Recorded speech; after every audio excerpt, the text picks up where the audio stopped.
Hola, buenas tardes, ¿cómo están?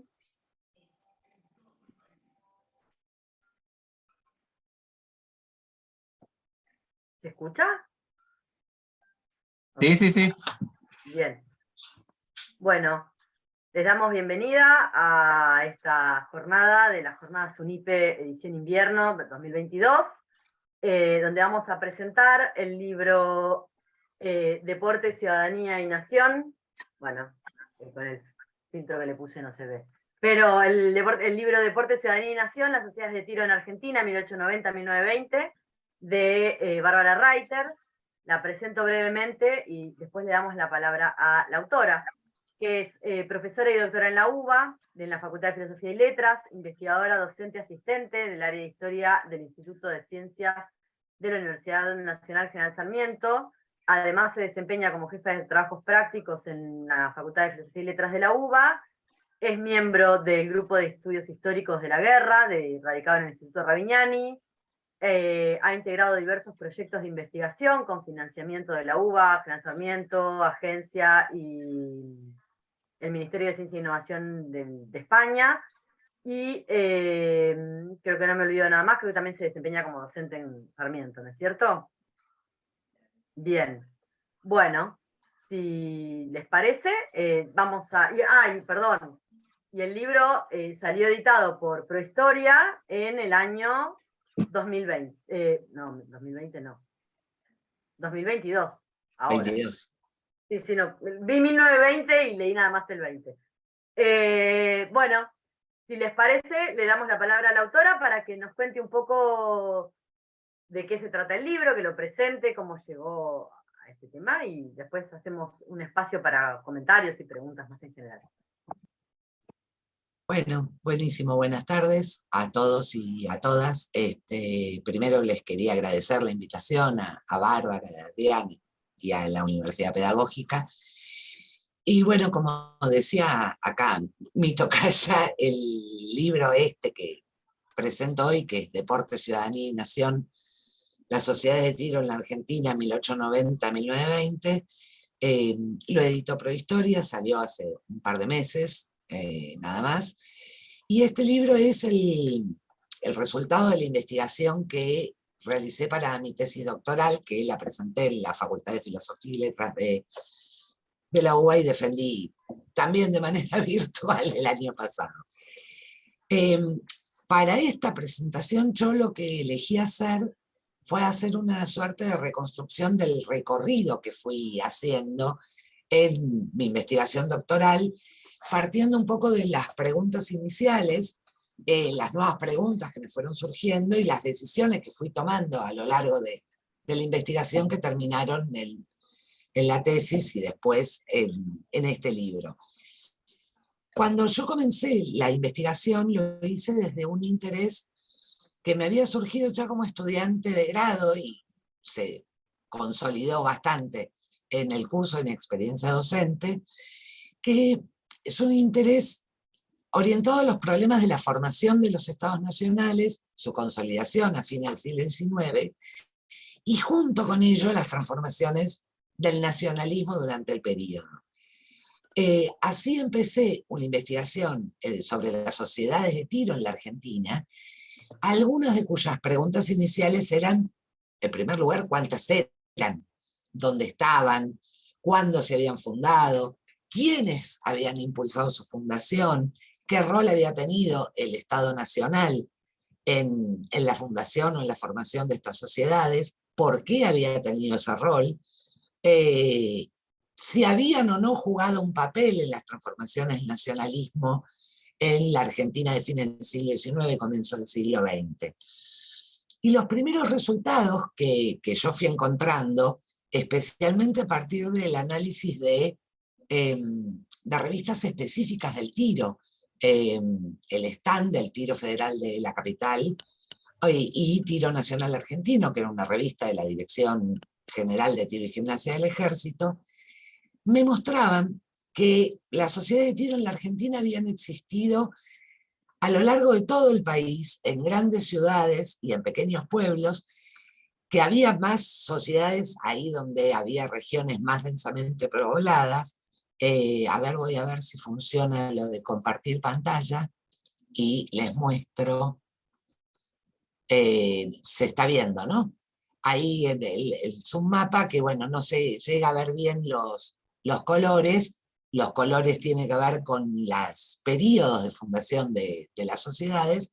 Pero bueno, las zonas más densamente pobladas eran donde más sociedades de tiro teníamos, y aquellas más vacías en realidad eran territorios nacionales, hasta bien avanzado el siglo XX.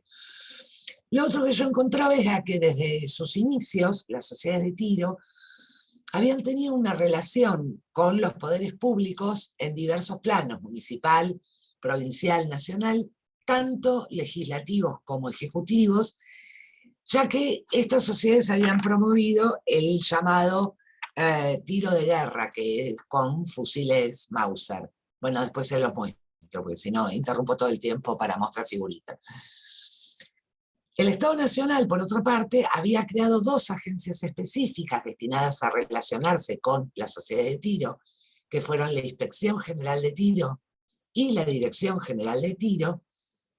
Sin embargo, estas agencias son de los primeros años del siglo XX, y había sociedades que habían funcionado activamente antes de la creación de estas agencias.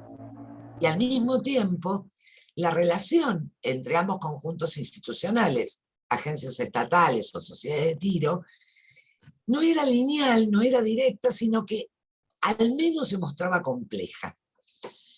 Entonces, los resultados de mis primeras indagaciones, el tipo de preguntas que yo me hacía y las características del corpus documental que yo estaba trabajando, las revistas específicas de tiro, la prensa nacional o legislación, que en general era nacional justamente, junto con el relevamiento bibliográfico, la bibliografía que existía, me llevaron a ir pensando la investigación desde una mirada nacional, pensada dentro de un marco global, con atención a algunas particularidades regionales. Y en este sentido, lo que yo hice fue considerar un objeto que eran las sociedades de tiro, que no había sido tratado como tal en la bibliografía, aunque sí existían algunas referencias a las sociedades de tiro en estas. En general aparecían en otra bibliografía que ponía el acento en otro tipo de problemas, y a la vez esta bibliografía muchas veces no tenía diálogo entre sí. Por ejemplo, en las investigaciones sobre Fuerzas Armadas, donde aparecían referencias a la sociedad de tiro, en general estas investigaciones suelen orientarse al problema de la profesionalización de las Fuerzas Armadas o a la formación de oficiales, o bien hacia el problema del reclutamiento. Pero muchas veces estas investigaciones no dialogan con otras dimensiones de las transformaciones del Estado en el período. Por ejemplo, en el ámbito educativo, sea en la formación del cuerpo docente o en la expansión de la educación primaria o secundaria. Por otro lado, investigaciones sobre educación física tienden a considerar al ejército y aún a la práctica de tiro en bloque, sin observar diferencias o debates internos entre los que propiciaban estas prácticas, por ejemplo. O bien había algunas investigaciones que consideraban alguna característica de alguna sociedad de tiro en particular, sin atender a características que eran comunes a todas las sociedades de tiro, que yo encontraba eso. Me refiero a investigaciones sobre sociabilidad política o sobre espacios de sociabilidad o deportes, sociabilidades de élites, etc. Entonces, yo comencé a trabajar en una historia de las sociedades de tiro, pensadas como espacios de sociabilidad deportiva y recreativa, una historia del desarrollo de sus actividades, de la relación que establecieron entre ellas, que podía ser solidaria y conflictiva a la vez, de la relación entre estas sociedades con las autoridades militares, que decían controlarlas y dirigirlas, pero que era una relación que se mostraba estrecha y conflictiva. Y este es uno de los aportes que yo creo que está en mi trabajo. Ahora, esto que yo iba encontrando a la vez me abría nuevas preguntas. ¿Eran las sociedades de tiro apéndices sin más del Estado y de las agencias estatales o le imponían agenda? Y en esta línea, ¿cuáles eran las diferencias entre las sociedades de tiro en cuanto a su impronta o a su capacidad de influir sobre, por ejemplo, la Dirección General de Tiro? ¿Tenían algunas sociedades la potencialidad de dirigir o de orientar a otras? ¿Cómo podía explicar yo algo que encontraba que había sido las dificultades en la formación de una confederación de sociedades de tiro que había tenido un intento alrededor de 1910 y que finalmente se conforma de manera muy conflictiva en 1914? Entonces, al mismo tiempo que yo pensaba a mi objeto, a las sociedades de tiro, desde una mirada nacional, el marco temporal lo centré en más o menos entre 1890 y 1920, porque es dentro de este periodo cuando se produjo el auge y la mayor expansión de las sociedades de tiro y de la práctica de tiro. Y también lo que yo encontraba era la detención de la expansión e incluso la disminución del interés público social por esta práctica a mediados de la década del 10. Tengo otro, si me permiten. A ver si funciona. No, es la misma. A ver ahora. Yo sabía que esto podía fallar, pero bueno. El fallo. No, ahí se ve. Ah, bueno. Pero se veía el mapa. No, ahí se veía el... A mí me mostraba cualquier cosa, entonces. Bueno, lo intento de nuevo. Que es un pequeño gráfico que muestra la evolución de la fundación de sociedades de tiro. Es muy notable dónde está el pico de fundación, que es alrededor del cambio de siglo, y cómo disminuye, sobre todo a mediados de la década del 10. En fundación de nuevas sociedades, pero también, esto lo encontraba en los diarios especialmente, esto que yo llamo el interés social, que es cada vez menos noticias en la prensa nacional. Ahora, se me planteaba otro problema, una vez que definí más o menos el tipo de mirada que yo quería tener y el marco temporal, que era qué conjunto institucional iba a considerar en mi investigación. Este conjunto institucional, desde el punto de vista estatal o de las instituciones del Estado, estaba claro, había dos, la Inspección General de Sociedades de Tiro y la Dirección General de Tiro. No era tan sencillo definir en lo que refiere a las sociedades, porque yo me encontraba con que tenía una enorme disparidad, tanto en la bibliografía como en las fuentes documentales, sobre cuántas sociedades habían existido en este periodo que yo consideraba. Entonces, yo decidí recortar el universo institucional y restringirlo a las sociedades de tiro que hubieran tenido en algún momento stand o polígono propio y personería jurídica. Polígono es el espacio donde se tira, específicamente. Stand es todo lo que hay alrededor. Se pueden contar los vestuarios, pero también salones, comedores, espacios de recreación. Según las sociedades, eran más grandes o más pequeñas. ¿Por qué decidí recortar con estas dos características? En primer lugar, porque contar con polígono y con personería jurídica era una condición que hacía al reconocimiento oficial por parte del Estado Nacional de estas sociedades, que les permitía recibir subvenciones mensuales, que no eran demasiado importantes en términos monetarios, subsidios extraordinarios para la construcción o ampliación de los stands y de los polígonos de tiro, pero sobre todo de las armas, de los fusiles Mauser y de las municiones para la práctica de tiro, una cantidad. Y esto es central porque los fusiles Mauser solo el Estado Nacional estaba habilitado a comprarlos, se compraban en las fábricas alemanas. Y lo mismo pasaba con las municiones, aunque se rellenaban en los arsenales de guerra acá en nuestro país. Pero contar con polígono propio le permitía a las sociedades poder formar parte de uno de los nudos de la sociabilidad deportiva más importantes para ellas, que era poder presentar equipos de tiradores para disputar diversos campeonatos. Todas las reglamentaciones de estos campeonatos, en general, incluían, en general no todas, una cláusula que disponía que el equipo que resultara ganador en una edición del campeonato, la sociedad a la que representaba sería la anfitriona al año siguiente. Entonces, aquellas sociedades que no tenían polígono propio no podían presentar equipos, porque si ganaban no podían ser sede del siguiente campeonato. De hecho, hay quejas de algunas sociedades que me imagino que se quejarían porque además las dejé afuera de esto, justamente porque no podían formar parte. Esta definición del universo institucional, ¿por qué se los cuento? Porque me permite introducir algo que para mí es importante de cómo pensé esta investigación.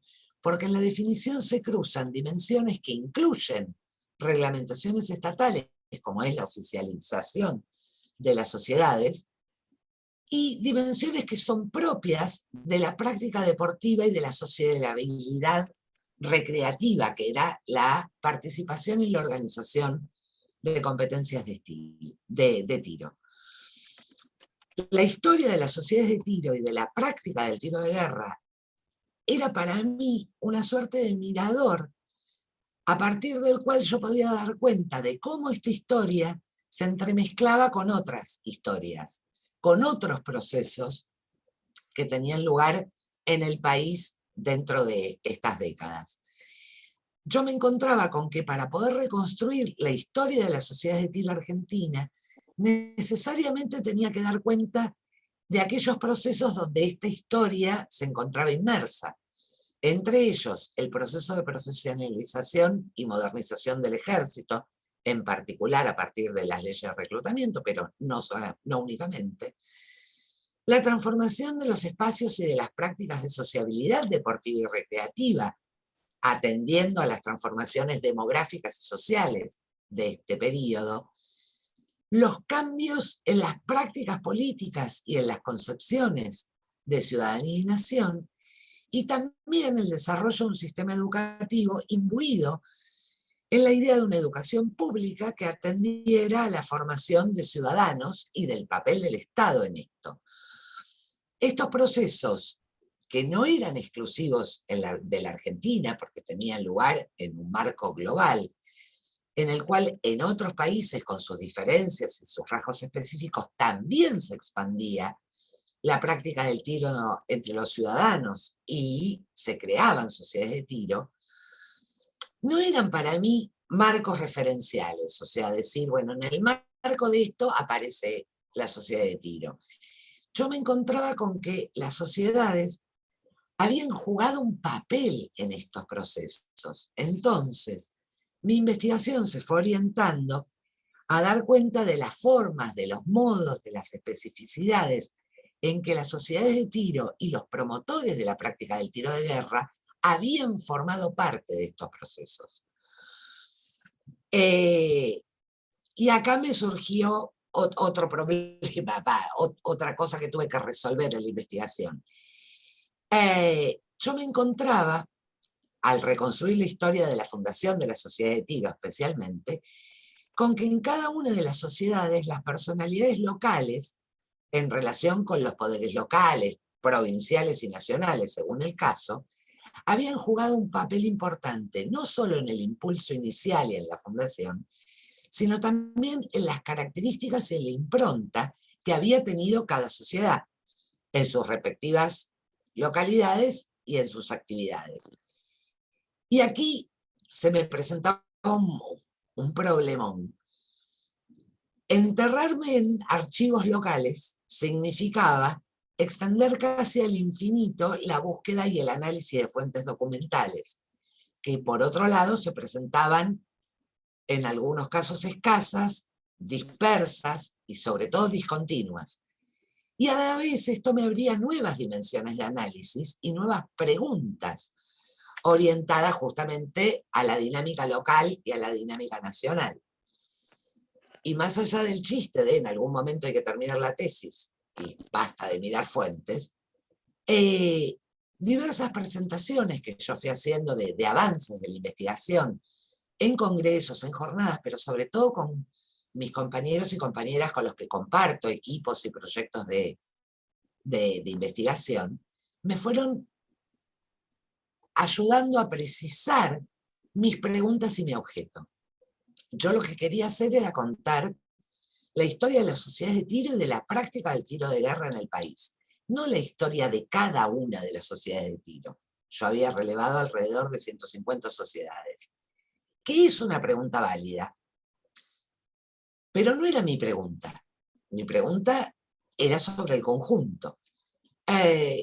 Y por otro lado, la documentación que yo había trabajado me permitía, sin reconstruir historias exhaustivas en el plano local, mostrar un conjunto de rasgos comunes presentes en las sociedades de tiro, más allá del espacio donde estuvieran localizadas, y más allá de su dimensión o sus particularidades locales específicas, mostrar estos rasgos comunes, y a veces hay que, me tenía que detener necesariamente en alguna dimensión específica local. Entonces, más concretamente con el libro, al pensar esta historia de la práctica de tiro de guerra y de la sociedad de tiro como parte de estos procesos del cual formaron parte, yo decidí armar el libro en torno a problemáticas, más que de manera cronológica. Entonces, un primer capítulo está dedicado al conjunto institucional en sí mismo, a las sociedades de tiro y a las agencias estatales. Un segundo capítulo está dedicado a las diversas dimensiones que involucraba la práctica de tiro, ejercicios, competencias, concursos, la relación que las sociedades de tiro habían ido estableciendo entre sí, y al problema de la formación de la Confederación de Sociedades de Tiro. Un tercer capítulo que está dedicado a los valores asociados a la práctica de tiro, en nombre de los cuales los actores involucrados lo promocionaban activamente. Y un último capítulo donde me corro un poquito del universo institucional y analizo la proyección de estas instituciones y de la práctica de tiro en el conjunto de la sociedad.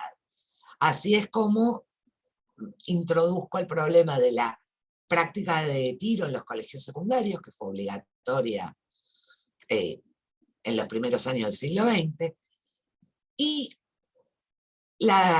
analizo a las sociedades de tiro en relación a otras asociaciones y a otras iniciativas sociales, deportivas, recreativas, caritativas. Aunque el libro no tiene una organización cronológica al interior de cada capítulo, sí hay periodizaciones que, con leves diferencias, fueron comunes dentro de cada problemática que trabajé. Otra aclaración, intenté que el libro no fuera una enunciación de una sucesión infinita de casos, y de notas al pie eso no me salió tan bien, me parece. Y me incliné por ir presentando casos o episodios que hubieran sido representativos para los contemporáneos o que por sus características resultaran especialmente claros o tipológicos para mí. Algunas conclusiones a las que fui llegando y que presento en el libro.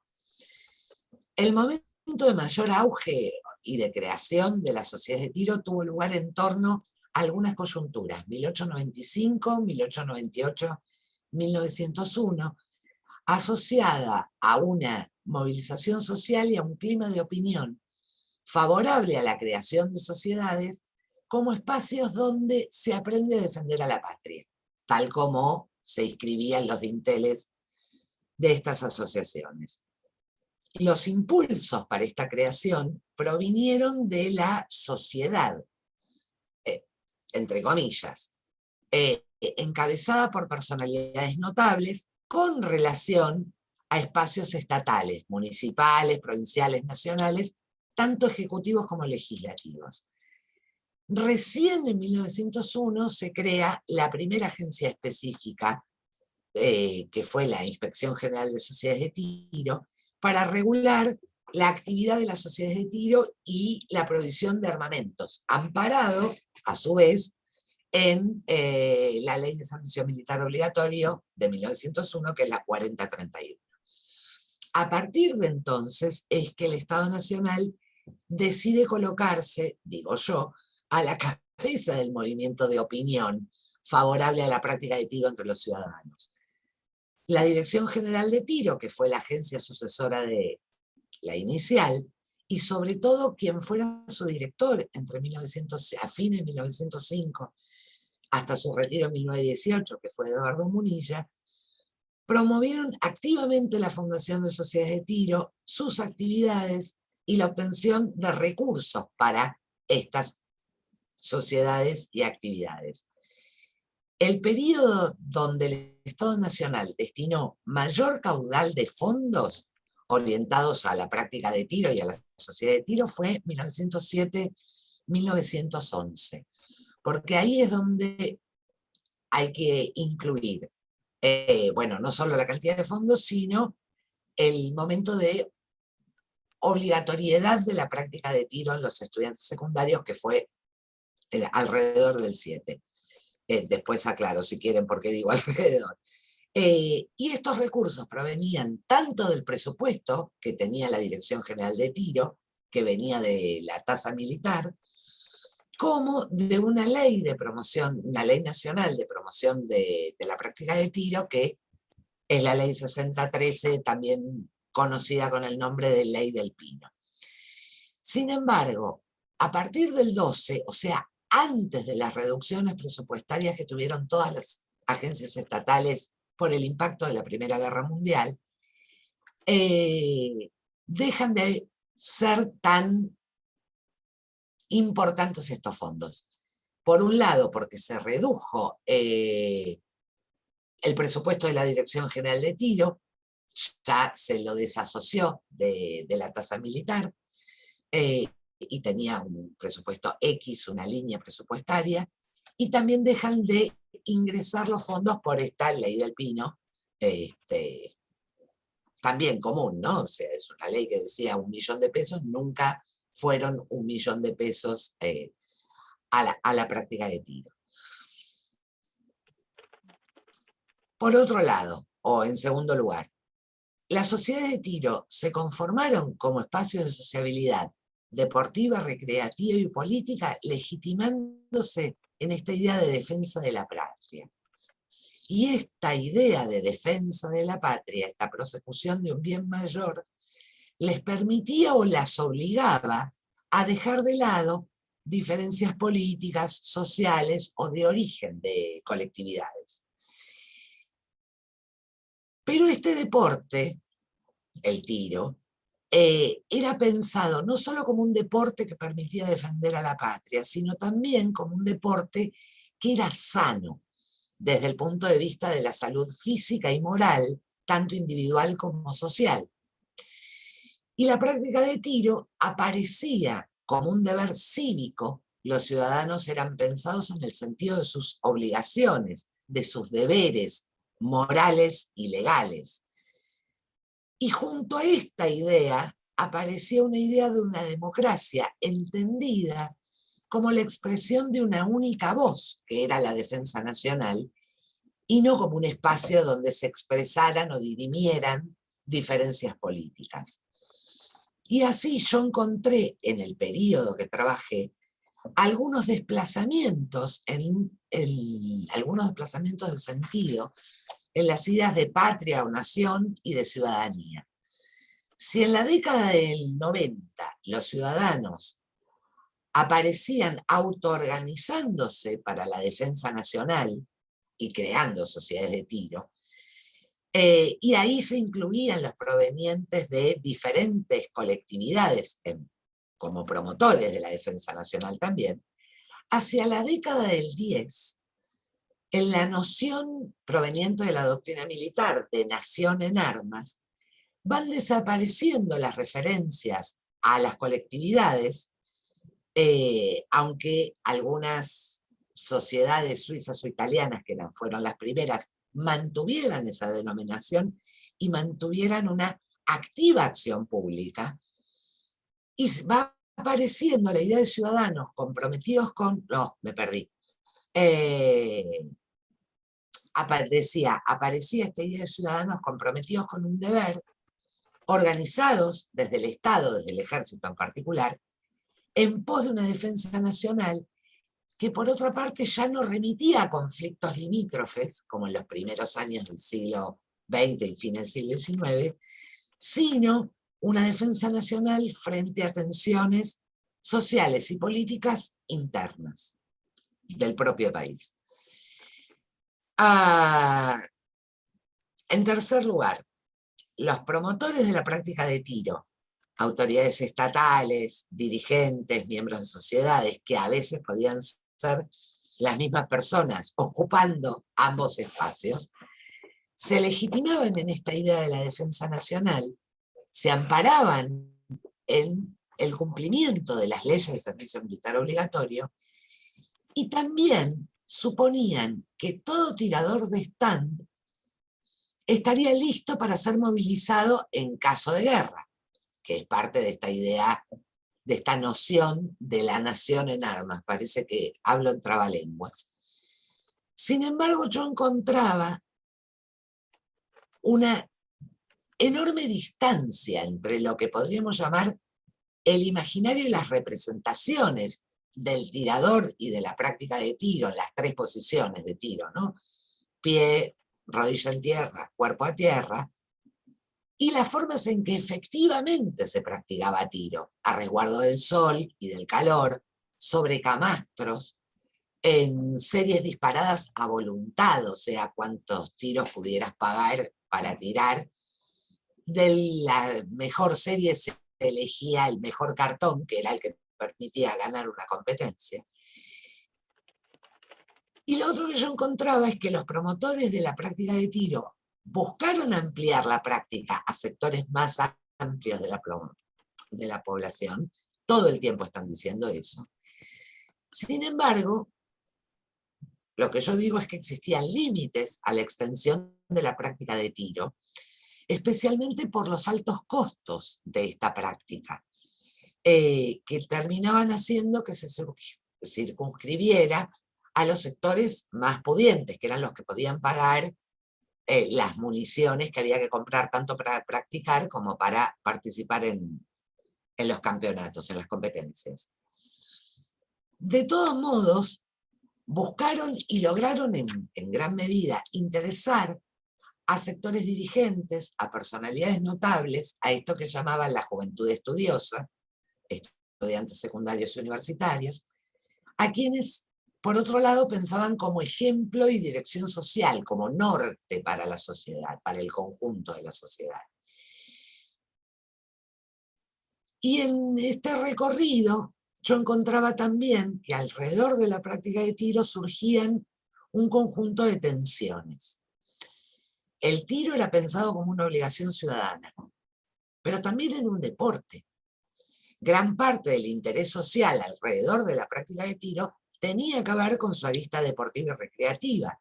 Fuera de la coyuntura de tensión internacional entre el 95 y 1901, estas eran las noticias que aparecían más asiduamente en la prensa nacional, la parte deportiva y recreativa.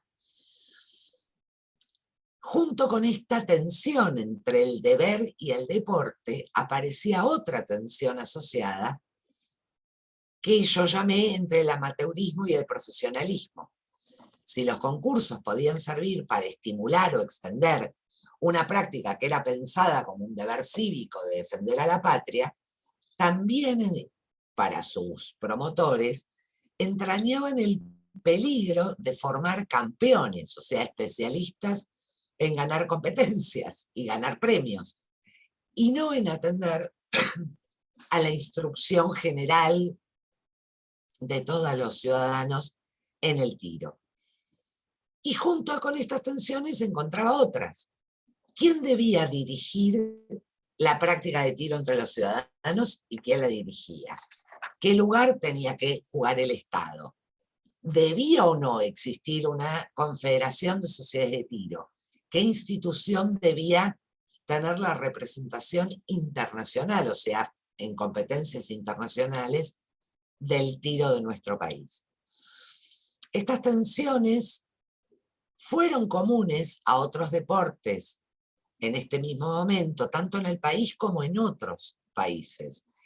Y en este periodo no tienen una relación final o completa, sino que yo encuentro equilibrios momentáneos, resoluciones parciales, que van a terminar de resolverse fuera del periodo que yo consideré, avanzadas las décadas del 20, 30 o aún del 40, en particular en lo que se refiere a la profesionalización del tiro y a la representación internacional en competencias internacionales del tiro de nuestro país.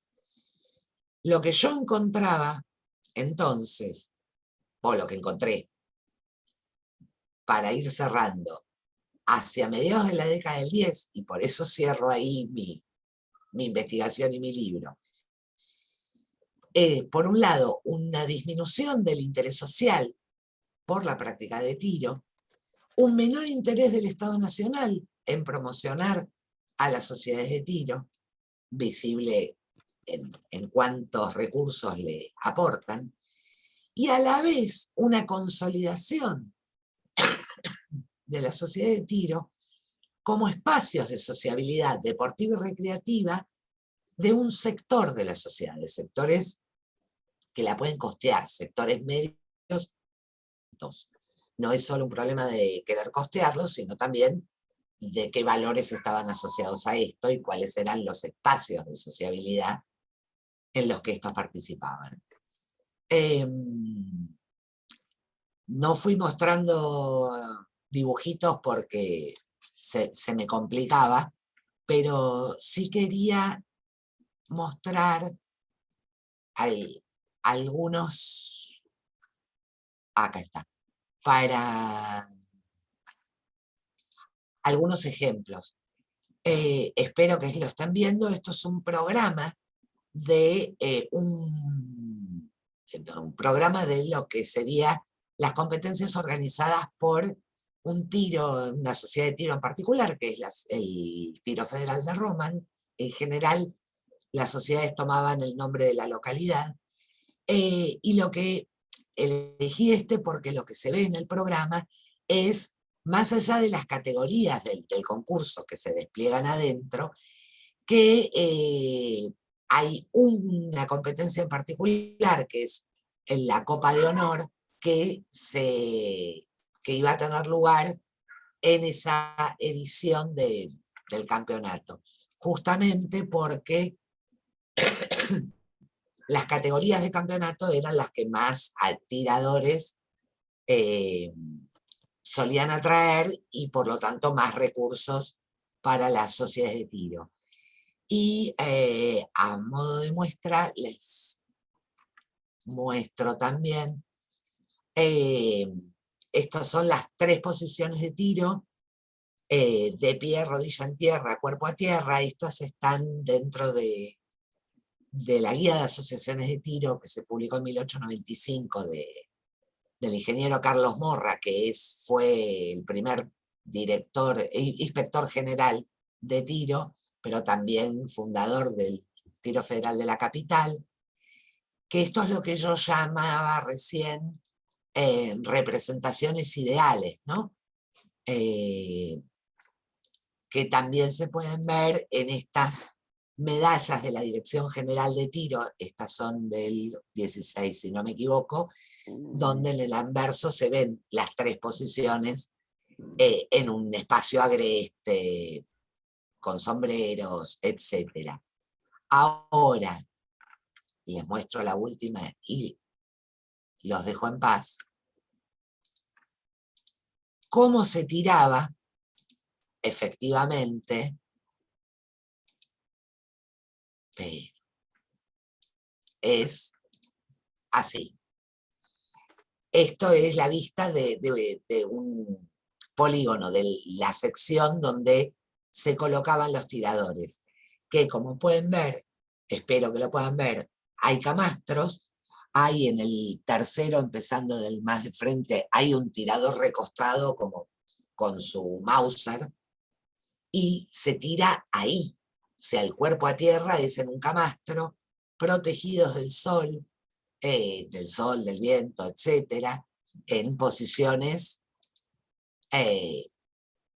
más cómodas para efectuar un tiro que le dé puntería al cartón y pueda ganar una competencia, que se parecen mucho, digamos, si alguien vio en los últimos Juegos Olímpicos las competencias de tiro, cada vez tienen, aunque se haga al aire libre, toda una serie de cosas que apuntan justamente a apuntar con mucha calma, con mucha precisión, muy diferente de esto que nos podríamos imaginar o que los promotores de la práctica de tiro decían que era el tiro de guerra, algo que en cualquier momento permitía movilizar a la población para ir a enfrentarse en un conflicto como la Primera Guerra Mundial.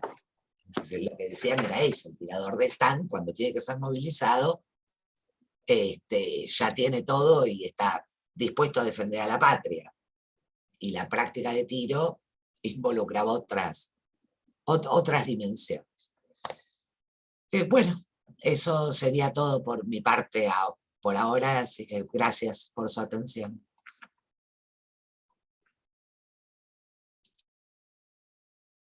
Bueno, muchísimas gracias, Bárbara, por la presentación. Clarísima, clarísima como el libro, ¿no?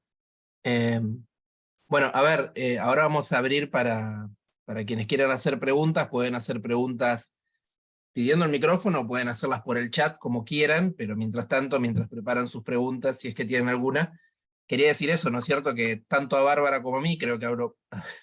Le voy a decir Caletti, para no decir Bárbara. Bárbara es Reiter y Caletti es Bárbara Caletti. Tanto a Caletti como a mí el libro nos encantó, nos pareció un gran libro.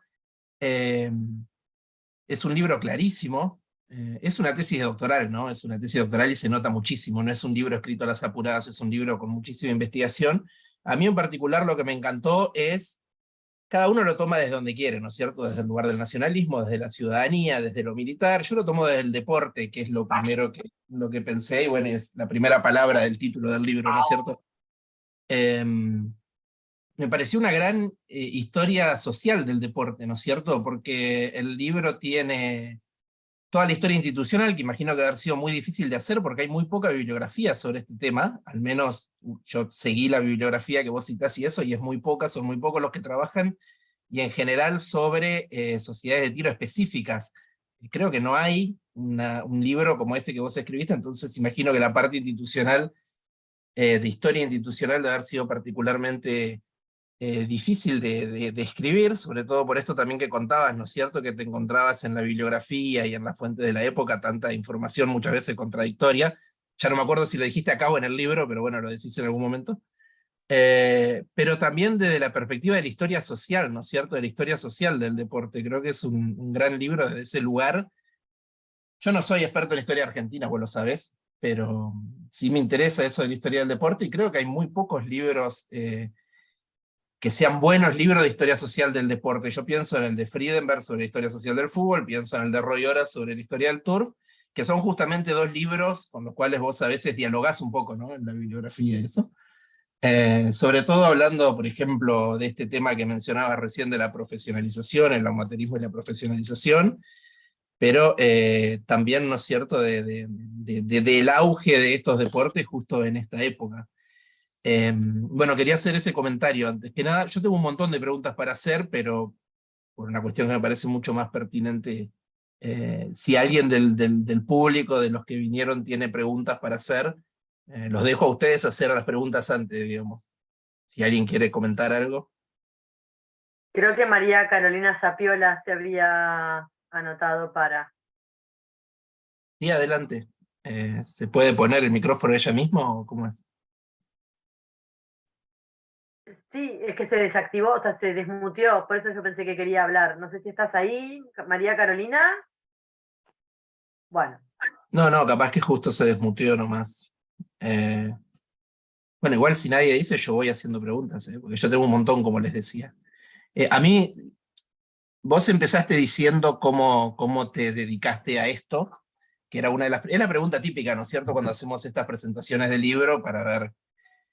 Y vos hablaste, ¿no es cierto?, que te interesaba la época, la ciudadanía, el tema del nacionalismo, de la construcción del Estado-Nación, todo eso se ve claramente en el libro y está muy bien, pero igual queremos, porque en realidad Caletti también lo quería hacer, queremos como redoblar la pregunta y decir, ¿por qué las sociedades de tiro? Porque me parece que es un tema increíblemente original. Más allá de que el contexto se entiende, el interés, ¿cómo llegaste a estudiar eso específicamente?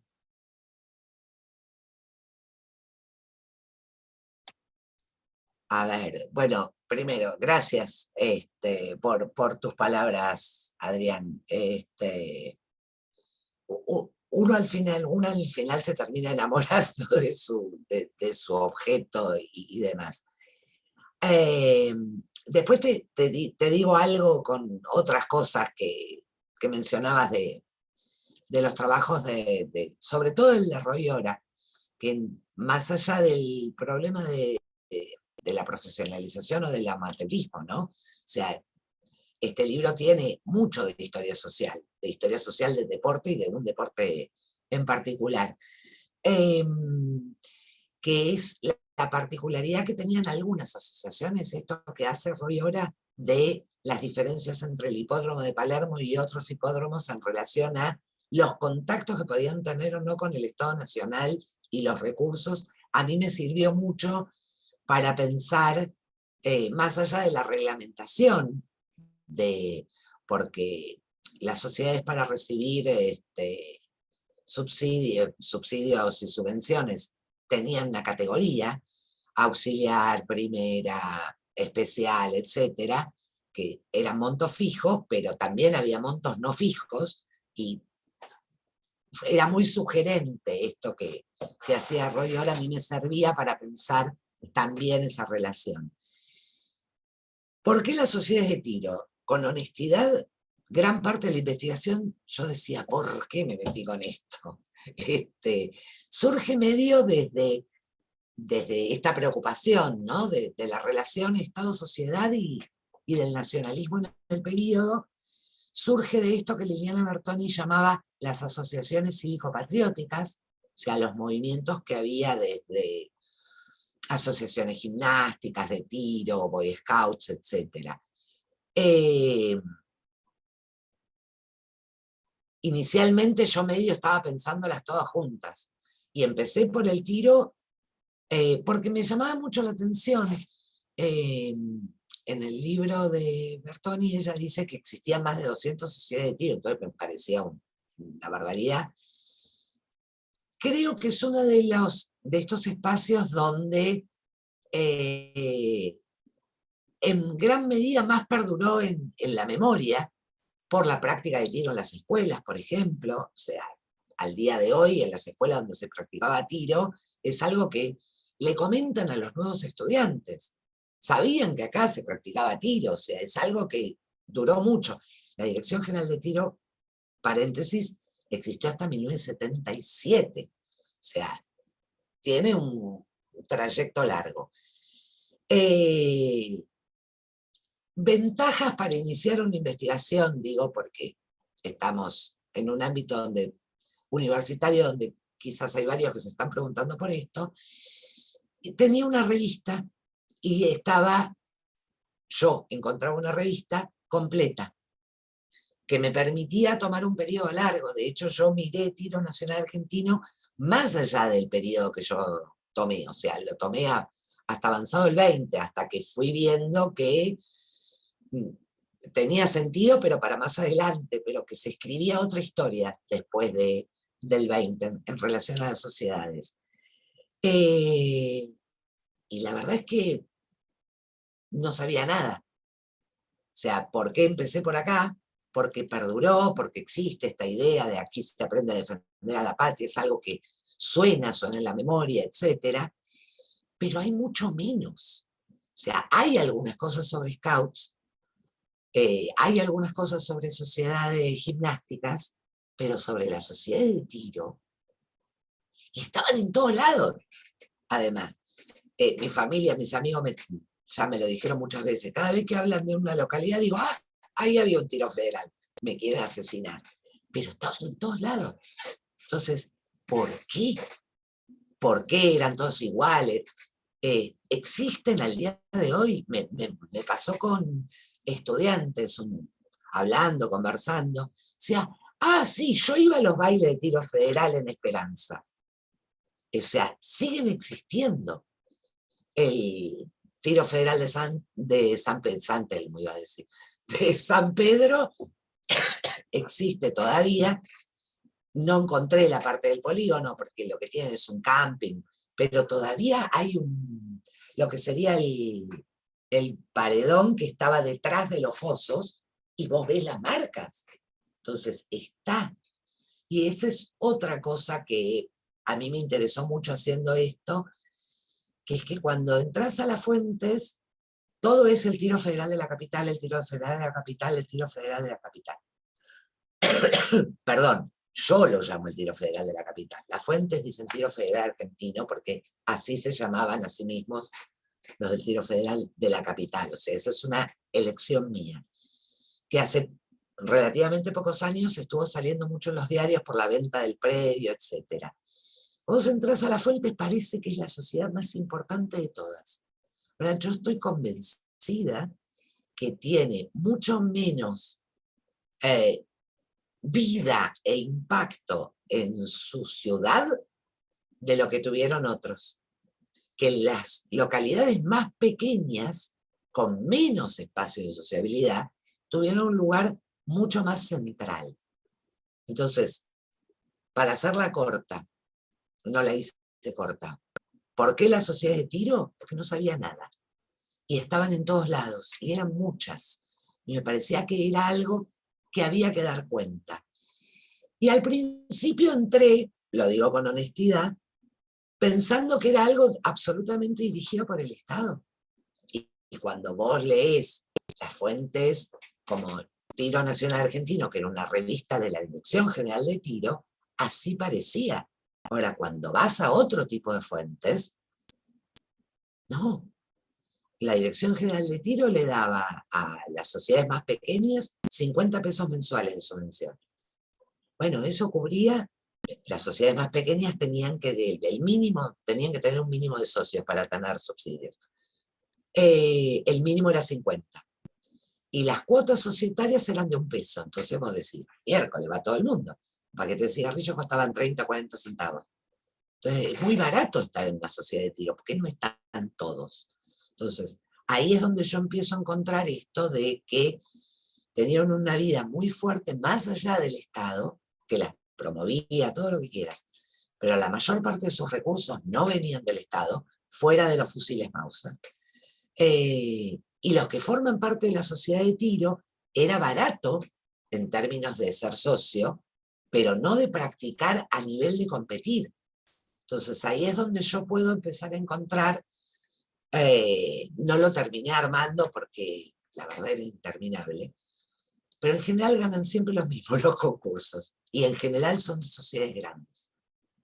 Entonces ahí es donde encontrás las diferencias. ¿Por qué no los ganan los de sociedades pequeñas? Bueno, probablemente sus socios no fueran los mismos que los que están en sociedades mucho más importantes de grandes ciudades, sea el tiro federal de la capital o sea el tiro suizo de Rosario, que era mucho más importante que el tiro federal de Rosario, en términos de socios, de proyección, de actividades, etc. Reconstruir eso sí implicaba entrar a archivos locales y entrar a archivos de cada sociedad, y ahí el problema con el que nos encontramos muchos de los que hacemos historia argentina, que es que la conservación de fuentes en nuestro país es un horror. O sea, vos vas al Tiro Federal de la capital, no tienen guardadas las nóminas de socios, no tienen guardadas las actas societarias, no tienen nada. O sea, es muy difícil. Es posible que yo creo que incluso es más fácil encontrarnos en archivos locales. Así que si vas a algún, porque alguien del pueblo, de la ciudad, guardó en el fondo de la casa y no lo tira, y como lo que yo encontré en el libro de Celia Bernás, que es una historiadora de Colón, sobre el tiro de San José. Ahora, tiene fragmentos, no tiene series completas. Entonces, no encontrás, si no tenés las actas societarias, no tenés la cantidad de socios. Medio difícil. Y esas son, bueno, las elecciones que yo fui haciendo. De por qué la mirada nacional. A mí, yo quería concentrarme en 3 o 4 tipológicas y diferenciar, pero en algún momento tenía que terminar la tesis. O sea, me va a quedar para otro momento. Ya las tengo elegidas, además, de cuáles quiero mirar para diferenciar, para hacer las tipológicas. Porque encontré esas diferencias, pero bueno, es muy difícil. En algún momento lo haré, supongo yo. Bueno, de todo, fue larga la respuesta y de todo lo que dijiste se me ocurren 10 preguntas más, pero le voy a... tanto Griselda como María Carolina hablaron acá en el chat, así que voy a leer lo que pusieron. Griselda justo hizo un comentario que yo iba a hacer algo parecido, dice que la semana pasada vio una asociación de tiro en Formosa, que no sé si está funcionando actualmente. Yo iba a comentar también el tiro federal de Gualeguaychú, yo que soy de La Roque, cerca de Gualeguaychú, fui muchas veces a jugar al fútbol a tiro federal. Yo era chico, no se me ocurría pensar en el nombre de ese club, pero claramente es un tiro federal, ni más ni menos. Imagino que muchos de esos clubes también se reconvirtieron o tomaron otras cosas, como decías esto recién de ese tiro federal que tiene un camping, el de Gualeguaychú también, porque está al lado del río y tiene justamente un camping. Y bueno, y en este caso se dedicaba al fútbol hasta hace unos años. Pero voy a leer la pregunta de María Carolina que dice: quisiera preguntarle a Bárbara qué aspecto de las relaciones entre varones le sugirió su investigación. Sin haber leído aún el libro, entiendo que es un aporte importante para los nuevos estudios sobre masculinidades, aún sin ser un trabajo sobre género. Yo, habiendo leído el libro, puedo decir que sí, efectivamente. Entonces, Bárbara, si puedes comentar sobre ese aspecto. Bien. Un comentario con esto que decía Griselda y que comentabas vos. En Gualeguaychú están al lado del río, lo mismo pasaba acá, lo que pasa, digo acá en la capital federal, lo que pasa que después el río se fue corriendo, en San Pedro, etcétera, porque en general están en las afueras. Sobre todo, al principio, no tenían estos paredones para el resguardo, lo que llaman parabalas, sino que tiraban hacia donde no hubiera gente. Entonces el río. Después se fueron Bueno, construyendo. vos ¿Cómo? contás un caso en el que hay un problema con un vecino porque justamente le están matando a los animales, ¿no? Sí, en Dolores es ese.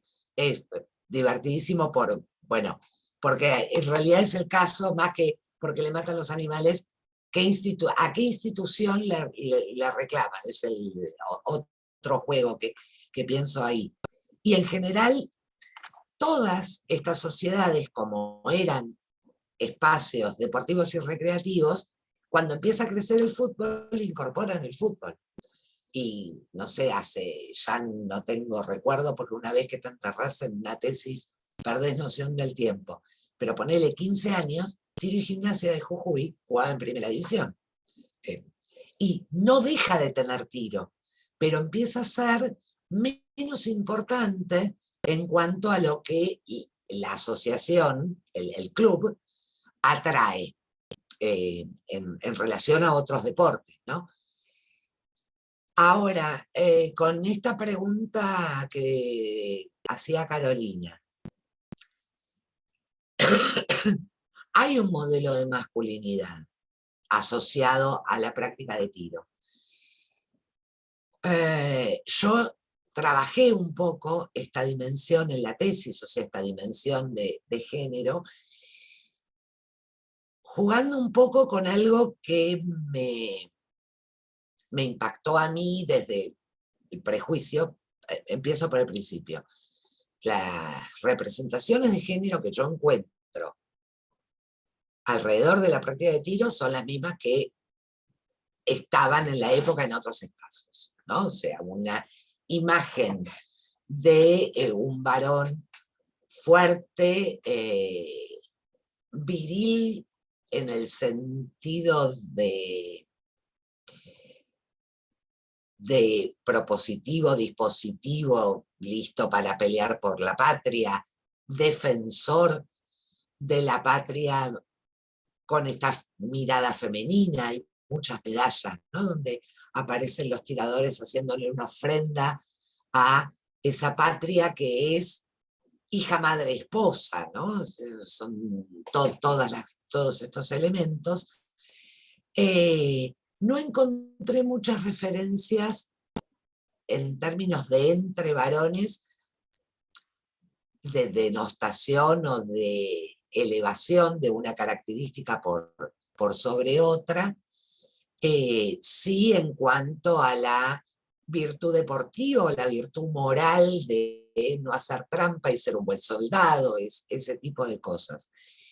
Yo le entré por el lado de, decía, lo que a mí desde mi propio prejuicio me llamaba la atención, que había una enorme cantidad de mujeres tirando. Y tienen categorías de campeonato específicas, no se mezclan. No me parece raro que no se mezclen, porque en general son todas las categorías son inmezclables, digamos. Pero señoras y señoritas, o patricias argentinas, o damas argentinas, que era como se llamaban estas categorías, eran donde participaban mujeres. Pero participaban más o menos con las mismas armas, distancias, posiciones no las encontré.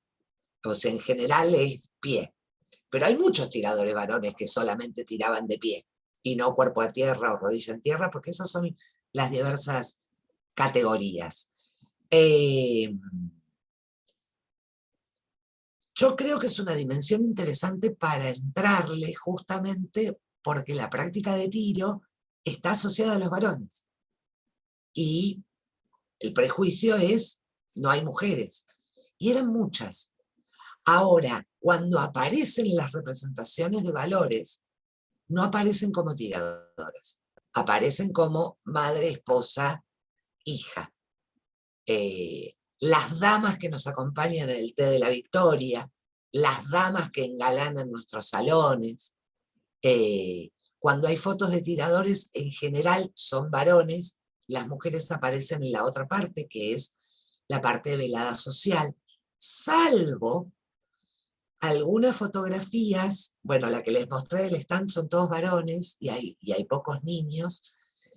En las sociedades de localidades más pequeñas, que hay fotografías, de hecho, bueno, es como la de la tapa del libro, lo que pasa es que no se llega a ver. Solía hacerse esto de una fotografía panorámica de del edificio, de los tiradores, etcétera, y ahí sí aparecen mujeres, y aparecen mujeres con las armas también, porque en general en esa fotografía se posaba con armas.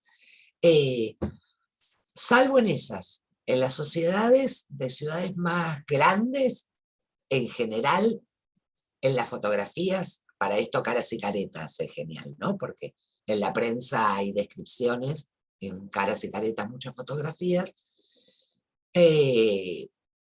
no aparecen. Yo creo que igual es algo, no era el centro de lo que yo me estaba preguntando, pues fue algo con lo que me encontré.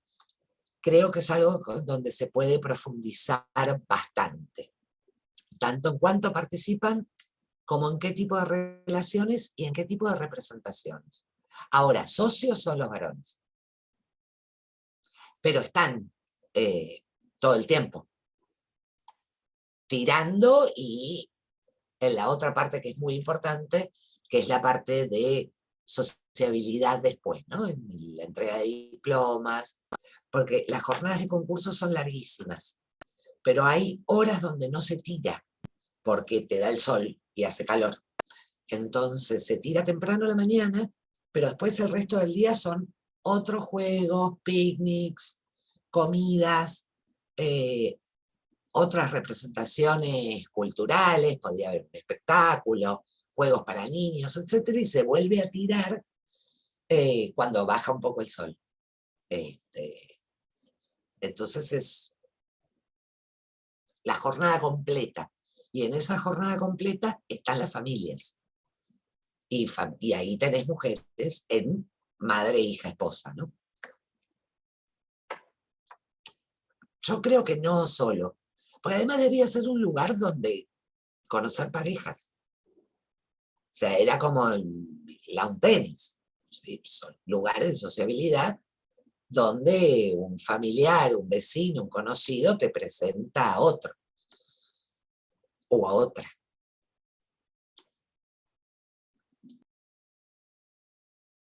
No, la otra Bárbara Caletti me está diciendo, por la cucaracha, me está diciendo por WhatsApp que quiere hacer otra pregunta, que quiere hacer una pregunta. Hola, ¿qué tal? Bueno, nada, esto ya lo dijo Adrián, pero también decirte yo que me encantó el libro, que me pareció súper interesante la manera en que habías manejado, en particular lo que más me gustó todo el libro, pero de las cosas que más escuchándote ahora hablar, que más me gustaron cómo lo manejaste, fue el juego entre las coincidencias y las tensiones, que hay varias tensiones que por momentos parece que no va a haber y que es como un mundo rosa, y después aparecen varias tensiones en distintos ámbitos, tipo, tanto entre Capital y Rosario, como entre el Estado y las sociedades, como entre el amateurismo y el profesionalismo y eso. Pero en particular me interesaba más preguntarte, Adrián te preguntó por el lado deportivo, yo soy menos deportiva, y me interesa más el lado de la cuestión. Volví a ver ahora el anexo, y la primera que vos registrás como fundada es bastante anterior al periodo que vos tomás, y hay algunas, ¿no? No son muchas, pero hay algunas, y por momentos, cuando yo leía el libro, sentía como que había sido como si, como que cuando llega el Estado casi como que se apaga el fervor, como que viene a montarse sobre una ola. No quiero decir que sea una moda como la del pádel, que duró menos, probablemente, pero una onda así, ¿no? De que cuando el Estado trata de venir a regular y a coordinar y a ponerse como espacio que organiza, es más o menos los años, poco después que empieza marcado el declive que vos marcás en la cantidad. Y un poco lo que me preocupaba, o lo que me interesaba saber un poco más, tenía que ver con esto de... lo que más me interesa a mí personalmente, por mis inquietudes personales, tiene que ver con esto de el problema de, vos explicás muy bien, quizás para los que están, que no pudieron leer el libro les interese, la discusión sobre el combate en movimiento, y a mí me preocupaba particularmente el monopolio de la fuerza por el Estado, por esto de que reclamaban de repente quedarse con los fusiles Mauser, o que se los dieran a asociaciones que no estaban reconocidas. Digo, no está tan lejos el periodo de guerras civiles llamadas en la historia de Argentina, y eso me generaba como mucha inquietud de cómo le van a dar el mismo equipamiento que tiene el ejército a estos locos. Claro, más vale que van a decir que no pueden tener opiniones políticas o partidarias, pero bueno, obviamente vos también mostrás en el libro que es un discurso, ¿no? Que también hay un montón de tensiones al respecto. Entonces, un poco que hablaras del lado más de ciudadanía y nación del título, además del parte de deporte. A ver, bueno, yo entré por ahí, o sea, la parte del deporte fue una sorpresa, si se quiere, que encontré cuando iba avanzando, y que terminó ocupando más espacio del que yo inicialmente me había imaginado, porque yo entré imaginándome algo muy dirigido desde el Estado y muy en esta idea, ¿no? del monopolio del Estado desde leer Oslak. O sea, en el 80 ya está. ¿no? Las 4 vías de formación del Estado Nacional, el monopolio de la fuerza está clarísimo. El monopolio de la fuerza, yo creo que es una construcción, ese es el gran problema de Oslo, ¿no? Y es suponer que un día se llegó al monopolio de la fuerza. Tengo que decir que no avancé también justamente porque me habría otros problemas. No avancé en el tiempo, porque una cosa es pensarlo hasta el 20 y otra cosa es pensarlo después.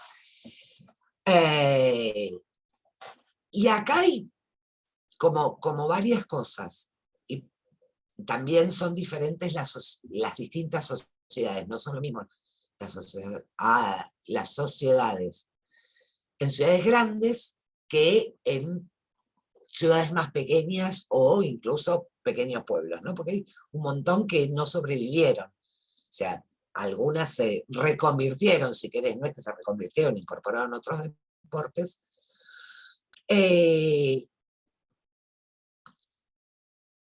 Yo una de las cosas que digo es que el Estado se monta en parte en estas sociedades, especialmente en lo que tiene que ver con las leyes de reclutamiento.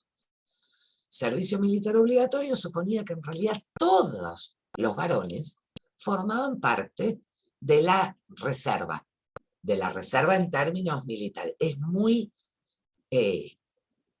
estamos hablando de 1901, o sea, es esto que es la paz armada, la primera guerra que se la ven venir, llegar todos los países, y están todos preocupados por eso, desde fines del 19.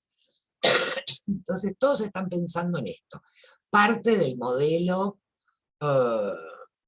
francés, si se quiere, ¿no? Del ciudadano guardia nacional de la Revolución Francesa, unido al modelo de lo que es el ejército, el modelo de ejército victorioso que era el alemán después de la guerra franco-prusiana, que también tiene un sistema de servicio militar donde van todos los varones adultos, igual que los franceses, por vías diferentes, ¿sí?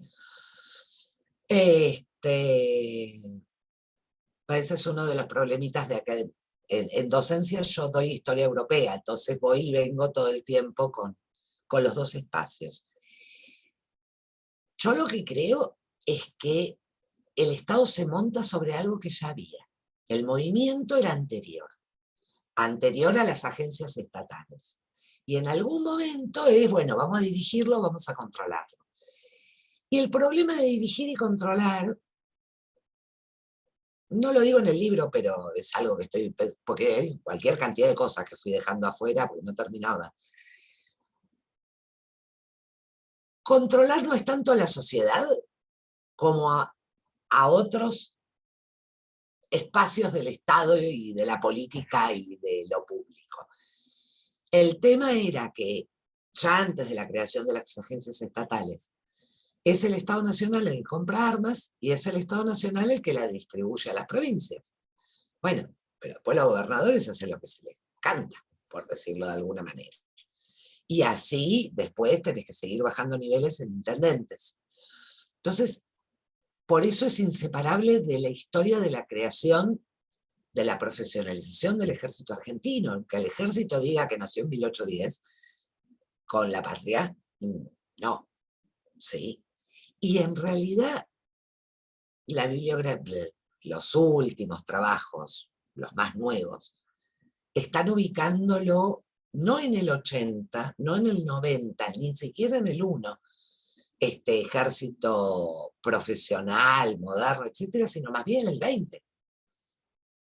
El problema que tiene es que la ley de servicio militar obligatorio supone que todos los hombres son reserva, hagan o no el servicio militar, y que todos tienen que tener instrucción de tiro. Pero el Estado no tiene dónde darles esa instrucción de tiro.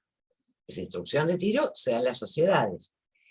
Pero por otro lado, las sociedades, sus dirigentes, también son miembros de las agencias estatales.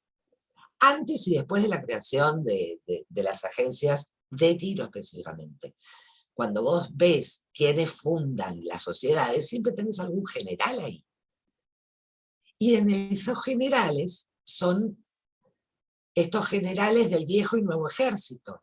Pensemos que Riccieri es esto del nuevo ejército, o sea, ese ejército que se formó en la escuela, que fue al colegio militar, que hizo la Escuela Superior de Guerra, que por otro lado tienen unos pocos años, o sea, no tenés muchas promociones de esto.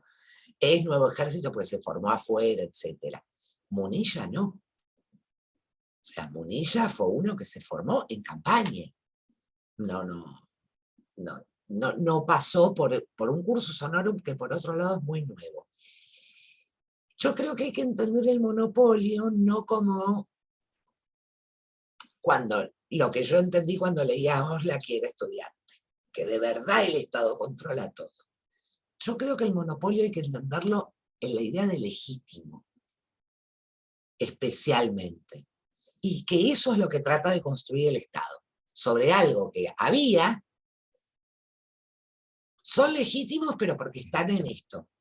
Y después en la práctica, se suponía que el Estado ofrecía fusiles Mauser para que todos practicaran, digo, en la representación, ¿no?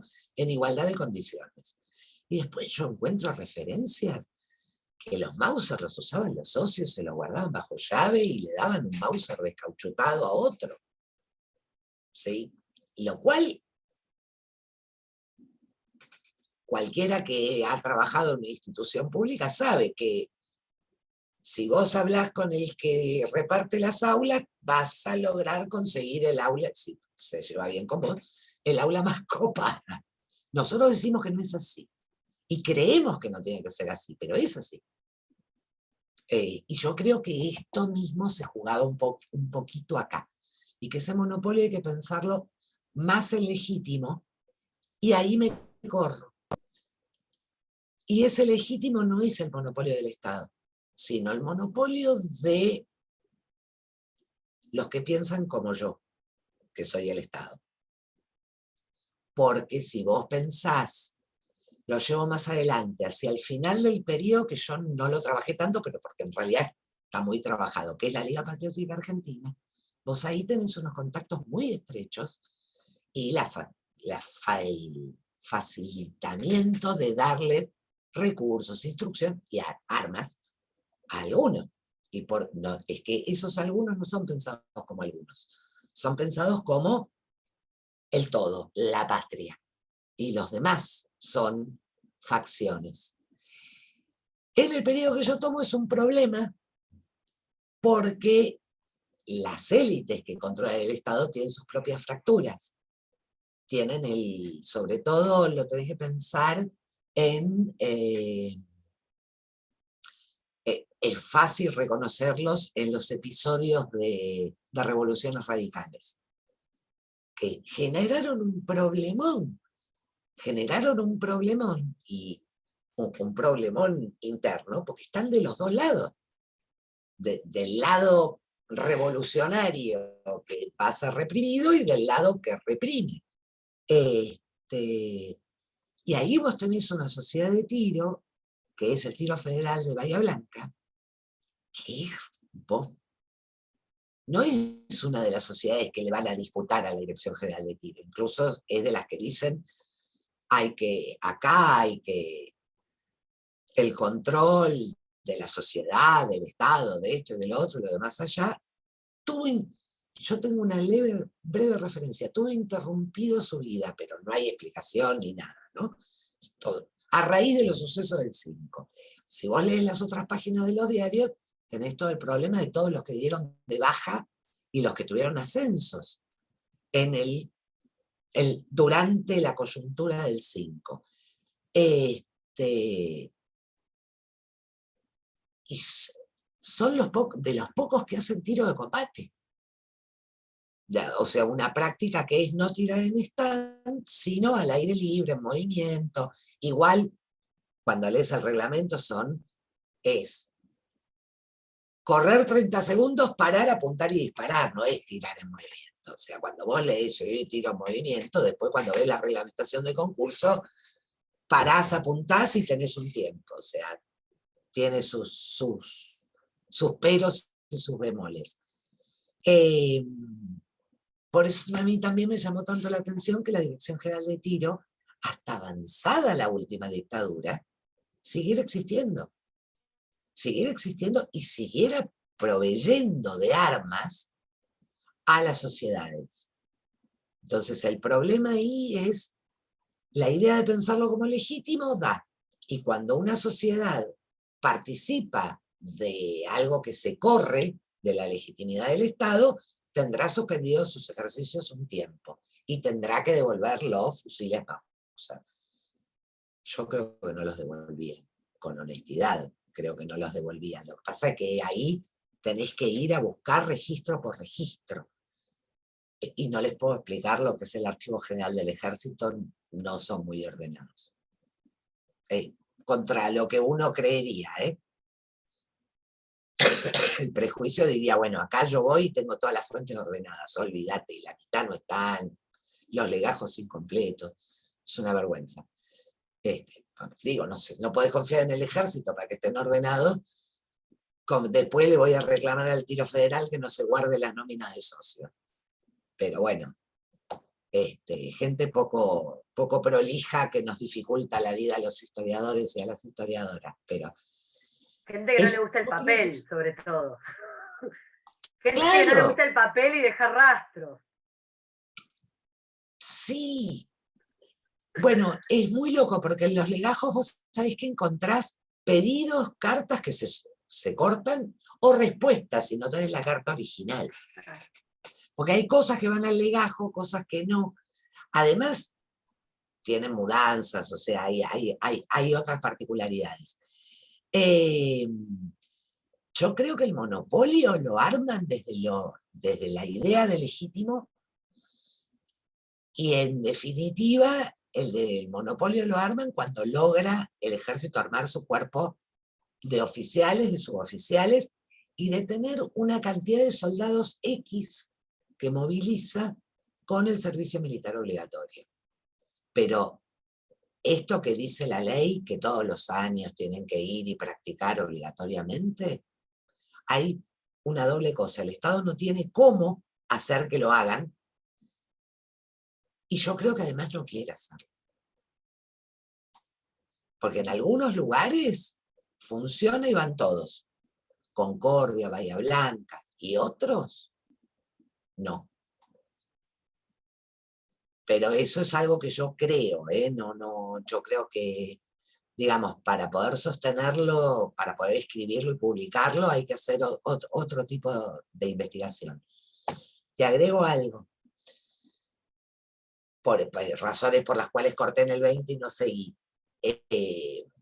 Las fichas de afiliación del Partido Justicialista de los años 40 preguntaban al futuro afiliado si sabía manejar y si sabía tirar. O sea, nosotros además tenemos una imagen muy post 60 y 70. Y la vida política tenía estos conflictos, yo no lo quiero llamar guerras civiles, pero eso de cagarse a tiros en una elección, porque retirar las armas en momentos eleccionarios es eso. Y eso estuvo presente, digo, no deja de estar presente ahora, lo que pasa es que ahora es menos, por eso es más escandaloso. Pero esa es otra historia y es después de los 60 y 70. Y es otra la vida política también de los 30 y 40. No respondía al periodo pero yo creo que había disposiciones que tenían que entregar las armas en momentos eleccionarios, y hay un montón de referencias en los periódicos donde hay tiros, se roban las urnas, etcétera, en este mismo periodo. Yo creo que el portar armas, y de nuevo, no es lo mismo las ciudades grandes que las ciudades pequeñas, porque podés tirar con Mauser, el Mauser que no se devolvió, digamos, o el Mauser viejo, pero podés tirar con carabina también. Y en el interior está lleno. Perdón. Y al día de hoy, muchos se asocian a sociedades de tiro porque es más fácil hacer el permiso del RENAPER para tener permiso para Yo no lo hago, pero hay mucha gente que sale a cazar, ¿sí? Y si vos estás asociado a una sociedad de tiro, es más fácil también como el Automóvil Club y el registro de manejar. Es estar en una asociación no estatal, pero que te habilita para un registro estatal. Por ejemplo, permiso para tener armas para ir a cazar. O sacar el registro, el carnet de manejo. Esas cosas se mezclan. Bueno, muchas gracias. Muy interesante. Muy brevemente, no sé si vos... Ah, perdón, Adrián, vos ibas a No, decir no, algo. dale. No, habla. No, que estabas diciendo esto del periodo posterior y una cosa que nos habíamos preguntado con Adrián de alguna forma, sin querer inducir la respuesta, ¿no? Pero es hacia dónde van a enfilar tus investigaciones, porque una era como otros deportes, otros países, otro periodo, o nada que ver, otra cosa. Tipo la Primera Guerra Mundial, porque me gusta el periodo y el tema, y entonces voy a cambiar el enfoque, no sé. Mira, no sé muy bien.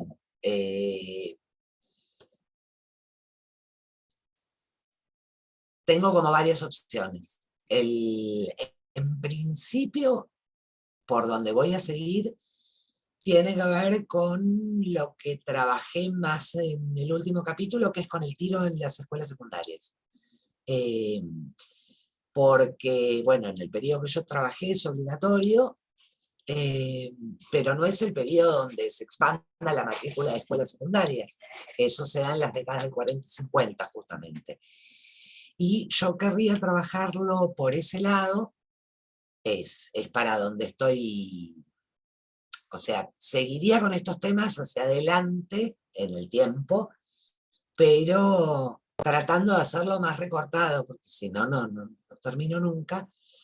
Y dos líneas. Una es escuelas secundarias, donde en algún momento dejó de ser obligatorio, pero siguió siendo la posibilidad de ya no ir a reducir el tiempo de servicio militar, sino de exceptuarse del servicio militar. Habiendo practicado tiro, eso duró hasta los 60 largos. Entonces, es una pregunta sobre todo, bueno, ¿hasta qué momento hubo instalaciones de tiro en las escuelas secundarias? Y qué características tenía, porque en este periodo es bastante tensionante entre autoridades educativas y autoridades militares. Bueno, avanzar un poquito con eso. Incluso yo lo llamo fantasía porque no sé si existen los registros, pero me gustaría cruzar lo que es planillas de asistencia en informes.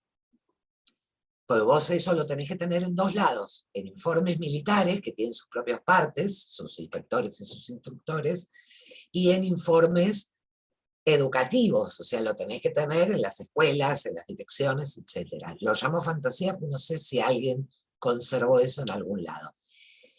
Yo iría por ahora por ese lado y por el lado de las representaciones de cómo se sigue pensando el tiro. Sobre todo,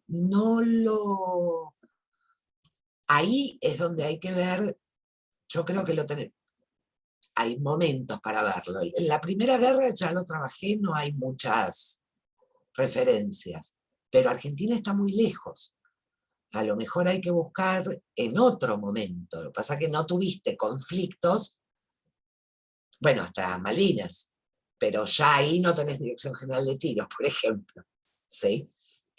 Entonces hay un llamamiento a la movilización general, pero no en armas. Yo tengo la sospecha que en la década del fines del 30, 40, entre la Guerra Civil Española y la Segunda Guerra Mundial, hay algo, y es otra cosa completamente distinta, pero ya hay grupos trabajando, digo, investigadores e investigadoras, 50 y 60 es otra.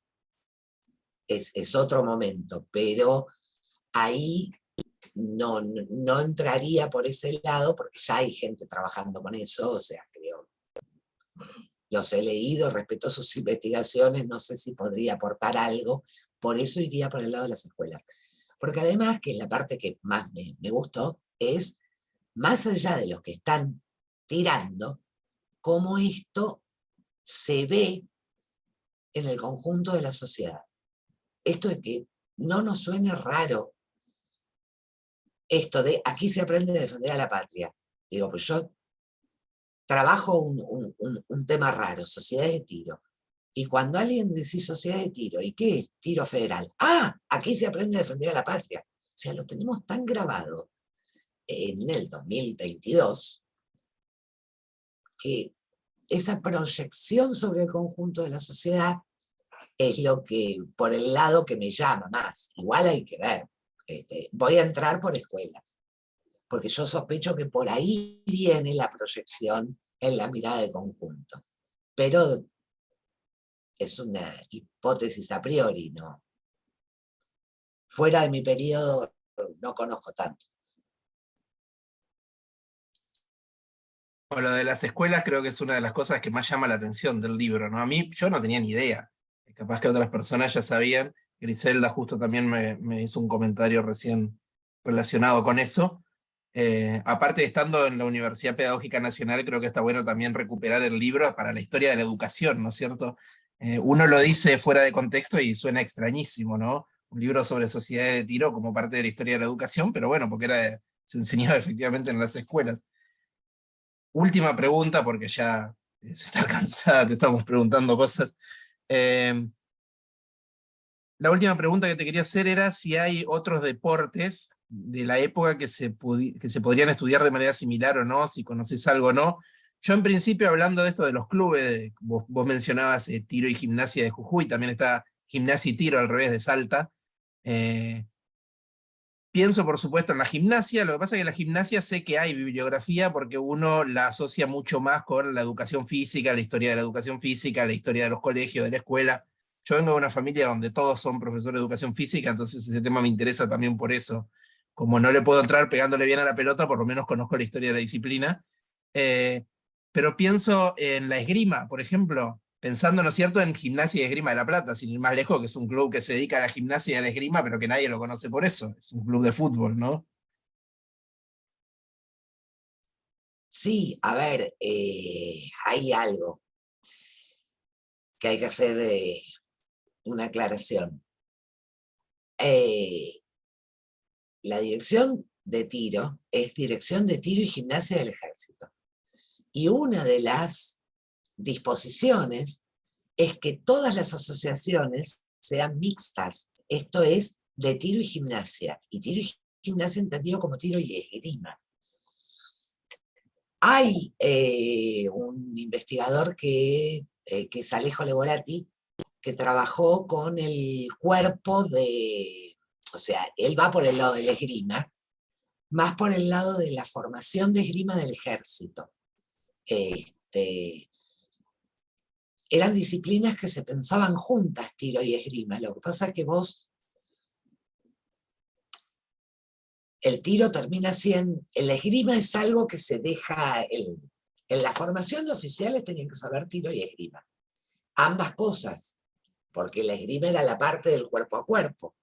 Lo que pasa es que la modernización del parque armamentístico y de la guerra, esa parte se dejó, o sea, eso de que el fusil termine en bayoneta, ya después de la Primera Guerra, bueno, desapareció la caballería, como con caballitos, o sea, la caballería pasa a ser un arma que ya no tiene animalitos, salvo para los desfiles, que quedan muy bonitos. O al menos eso piensan. Yo creo que la historia de la esgrima es otra historia que es interesante. Lo que pasa es que no sé si se podría hacer, o sea, esto que hizo Royora con el turf, o Julio Friedenberg con el fútbol, o yo con esto. Yo creo que que se podría hacer por el lado atlético, pero los otros deportes no están tan asociados, me parece a mí, a una asociación tan específica que además la pudieras pensar en términos nacionales. ¿Sí? Sí, por el lado de los Juegos Atléticos. Y en gran medida por la asociación con la educación. Y muchos se llaman Club de Gimnasia y Tiro, de Gimnasia y Esgrima, o Club Atlético de no sé dónde. Y muchos clubes atléticos también nacieron ofreciendo lo que eran los deportes que se ofrecían en ese momento, que eran tiro, esgrima y atletismo. ¿Sí? Después fueron incorporando otros. El que seguramente se puede hacer es el de tenis. Digo, si querés pensar algo parecido a un montón de asociaciones que tienen una organización, que tienen una presencia nacional y asociaciones entre sí, que son todas las asociaciones de lawn tenis. Digo por lo que estuve mirando cuando buceaba en los cajoncitos de la Biblioteca Nacional a ver qué hay, ¿sí? Y las que te aparecen mucho ahí son esas. Yo creo que eso se podría hacer. Yo no sé ni cómo agarrar una raqueta, así que tampoco sé cómo agarrar un Mauser, tengo que decirlo, pero por lo menos me lo imaginaba un poco más. Me acabas de arruinar la última pregunta que te iba a hacer, pero bueno. Igual, Perdón. Julieta, la última pregunta que te iba a hacer era si vos practicas tiros, si vos tirás. Pero bueno, ahora ya medio lo... No, Bueno, está bien. no, igual Eh, estuve, a ver, viendo, hablando, preguntando, etcétera, y cosas que te llaman poderosamente la atención. Parece que el Mauser era una porquería. Le decían rompeclavículas porque tenía mucho retroceso. bueno, Entonces, así es como después decís, claro, con razón se ponían en camastros para tirar. O sea, un deporte que te va a estar reventando el hombro cada vez que lo agarrás, hay que ser, y tiros a repetición, o sea, significa que a lo mejor podías hacer 5 series de 50 tiros cada una, y el hombro, ¿cómo te queda? O sea, ahí es... Igual yo no creo que haya, bueno, es el problema que tenemos historiadoras e historiadores, ¿no? Cuando trabajás, le pasa mucho a los de historia reciente, no tanto quizás a los de antigüedad, que es, bueno, pero vos no sabés, yo sí porque me acuerdo. No hay que saber tirar para poder contar esta historia, digo. Somos no, pero profesionales. capaz que te interesó el tema y visitaste un polígono y te gustó y ahora vas todas las semanas, querías saberlo, puede ser. Me parecería algo bastante ruidoso. Igual el tema es por donde decía Bárbara hace un rato. Es esta cosa de, si hay monopolio, ¿por qué hay sociedades que tienen en guarda los fusiles Mauser?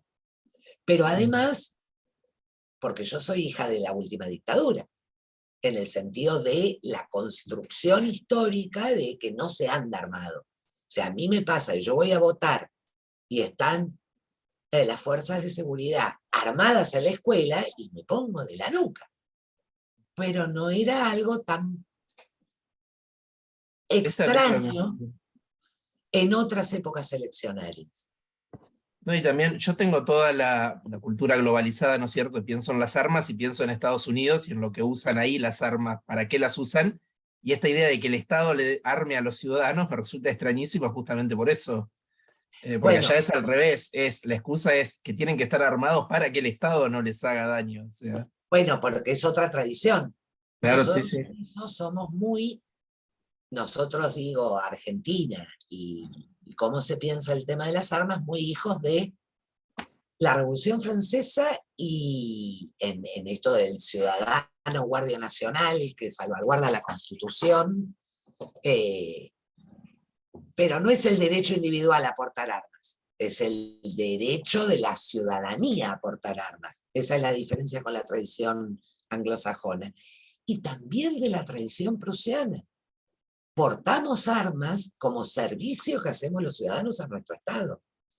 En eso nuestro ejército y nuestras representaciones tienen una combinación bastante rara, digamos, ¿no? Porque es Napoleón y Bismarck, pensando en eso. Igual, en esto que yo decía hace un rato a Bárbara, que el monopolio hay que pensarlo en lo simbólico, yo tengo referencias en la revista de la Dirección General de Tiro de el Mauser ya no es un peligro en manos del ciudadano que marcha al stand. O sea, hay ahí una idea de, bueno, los ciudadanos se arman, los ciudadanos tienen opiniones políticas, bien, pero no cualquiera. Hay que domesticar esto. De todas maneras, esto es lo que opina una parte del ejército. Como el director de tiro, que sostenía que todos debían tener esta instrucción armada. Pero finalmente no es la idea, más allá de lo que diga la reglamentación, que se plasma en el ejército. Que es, bueno, no todos tienen que tener instrucción en las armas de tiro y acceso a esto. Y eso se ve en cuando las dejan de sostener. Y cuando dejan de ser obligatorias las prácticas de las reservas en las sociedades de tiro. Y esto es cuando tengan sus propios cuarteles. Pero esos son modelos de ejército. Y ese modelo de ejército no termina de cuajar hasta los 20. Hasta la década del 20. En el periodo que trabajo yo todavía están en disputa. Entonces vos encontrás algunos que te dicen todos tienen que tener y todos tienen que hacer tiro de combate, y otros que te dicen de ninguna manera. El tiro de combate corresponde a los cuerpos de ejército. Estos que tiren con puntería en el stand, le damos el mouse, le ponemos el inspector, todo lo que quieran. Pero ahí hay una tensión y una discusión. Y termina cuajando otra cosa. Muy diferente. Pues, muy diferente no, es una de las dos. Y yo no creo que tenga que ver con los modelos de ejército, porque esa es otra discusión que tengo yo con la bibliografía. Pero es otra forma. No hay un único, la discusión de la bibliografía es si hay modelo suizo o modelo prusiano. Y eso supone que el modelo prusiano es uno solo. No hay un único modelo prusiano del ejército. Digo, también lo están discutiendo. Ni hay un solo modelo francés. Y además, en este periodo es cuando están cambiando todos. Y están todos discutiendo qué tipo de ejército, qué tipo de armamentos, cómo tiene que ser. Y lo discuten en este periodo, lo discuten en el periodo de entreguerras, y después van a tener otra solución después de la Segunda Guerra Mundial, y después va a tener otra después del periodo, bueno, en nuestro país le decimos 50-60, pero yo creo que en el mundo es más bien 60-80, más bien 70-80. Y otros modelos de ejércitos serán con otro tipo de imagen de conflicto, más acá. Pero ahí ya no me quiero meter porque el problema es que terminás discutiendo con... Hay pocos historiadores e historiadoras civiles trabajando esto. Y bueno, ahí sí, cuando presentás en algo, es toda una discusión, por eso te decía esto de que no tiro. Si los que no tienen formación castrense pueden hacer historia de Fuerzas Armadas. Bueno, sí, ¿cómo no van a poder? ¿Qué haría yo que hago historia de la religión si no me tengo que hacer cura? O sea, sería una cosa muy... No sé, ¿viste? Es la misma Más discusión. específicamente. Claro, Claro. pero es la eterna discusión. Bárbara, Sí, hay otra consulta acá eso en es el lo... chat. ¿La lees vos, Adrián? Sí, tranquila, Bárbara, Caletti, no te pongas nerviosa. Ya la vimos toda la pregunta de Julieta y ahora la vamos a hacer, pero faltan 8 minutos todavía, es un montón de tiempo. Julieta nos dice, si bien aún no he leído el libro, quisiera saber algo que ella mencionó respecto de la relación entre las sociedades de tiro y las caritativas, etc. Los puntos en común, ¿tendrían que ver con la formación de futuros ciudadanos desde la niñez? Es posible, yo entré, no lo vi en profundidad. Lo que yo trabajé es actividades en común que hacen. Entonces hay muchísimas actividades de las sociedades de beneficencia, de las damas de beneficencia, que hacen, entre las actividades de recaudación de fondos, ofrecen kermés, juegos varios como anillo, palo enjabonado, pato, etc. Y tiro. Y en el tiro puede ser que aparezca Diana o que aparezca tiro de guerra. Y yo en realidad lo que entré por el lado de las sociedades de tiro, de cómo las sociedades de tiro se vinculaban con otras sociedades. Y se vinculan con muchísimas, se vinculan por dos lados, cediendo sus espacios para sus actividades. Entonces vos encontrás que, qué sé yo, creo que era Tiro Asenio de Villa Devoto, estaba el círculo mandolinístico todos los años, ¿sí? O sociedades La Donna Italiana, todos los años, lo usaban como sede. Pero también el Partido Socialista, ponele, e iban al mismo lugar. O sea, es un problema de usar sede. Y por otro lado, actividades en común.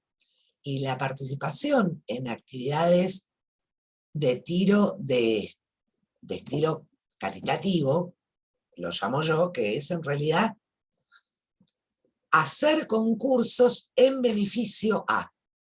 Y esto puede hacer o una sociedad o para recaudar fondos para compras del Draftnats, o sea, de armamentos navales, y hubo muchos en el 8, con el terremoto de Calabria, que en realidad todo el mundo se puso a hacer actividades de recaudar fondos, y lo mismo hicieron las sociedades de tiro.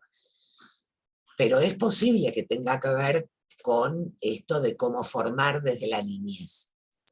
Porque la otra parte de la presencia en las escuelas, que es toda la discusión pedagógica, que tiene que ver con qué tipo de ejercicios, si son ejercicios militares o no. Entonces se les enseñaba a los niños, ejercicios militares es marcha a distancia y sostén de fusil, que lo hacían con palitos, no tenían armas en realidad.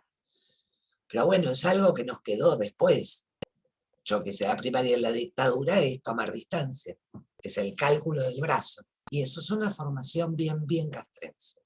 Pero es algo que terminó quedando en las escuelas, aunque no se hiciera más instrucción militar. Aunque la formación de los maestros no fuera por el lado de profesionales militares. Pero no le entré tanto por ese lado, sino por el lado de compartir actividades y espacios de sociabilidad. Pero yo creo que tiene que haber alguna coincidencia en valores.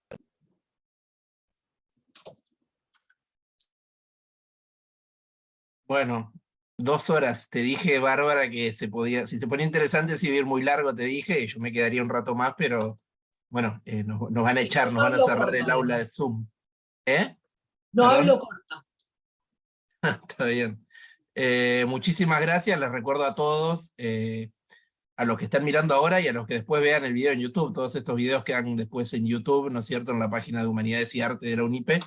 Les recuerdo a todos que el libro de Bárbara está a la venta, ¿no es cierto? Estamos presentando un libro, entonces vamos a venderlo también.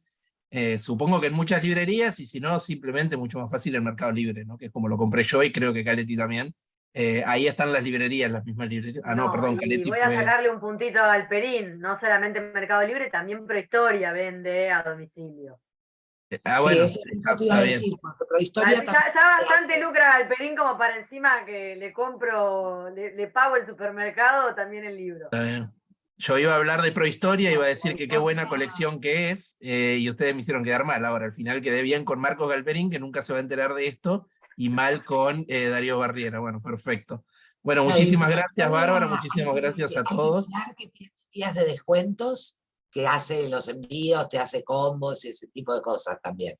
Digo, pues yo cada vez que entro, soy un clavo, tengo que hacerlo a principio de mes porque si no, vas dejando todo. Exacto. Bueno, muchísimas gracias, Bárbara. No sé si querés decir algo más. Bueno, Agradecerles a ustedes, la verdad que fue una actividad muy linda y muy interesante en el ida y vuelta. bueno, muchísimas gracias.